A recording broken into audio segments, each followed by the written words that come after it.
ကြော်ရမယ်ရှင်ကြော်ရမယ်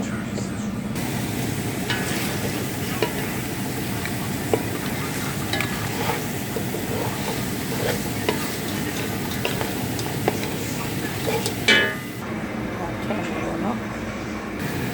ကနန်းမဆလာလေးရတော့ပြီးတယ်နော်အဲ့ဒါလေးဒီမှာငါးလုံးလေးထည့်မယ်ငါးလုံးလေးတွေ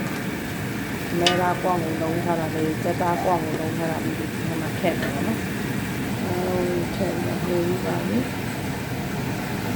ဒါလေးနဲ့ထည့်မယ်နော်စားတာလေးလိုမျိုးကနန်းစီပွန်မှာကျန်တဲ့လူလည်းမှာလို့ရပါတယ်နော်မှာမယ်ဆိုရင်တော့တရက်ကြိုပြောပါစင်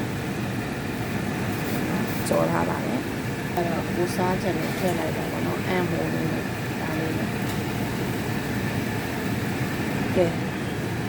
ကနန်းမဆလာဟဲ့လေးပြီးပါပြီရှင်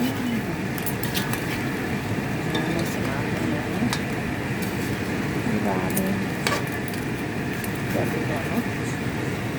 စားကြပါလို့ရှင်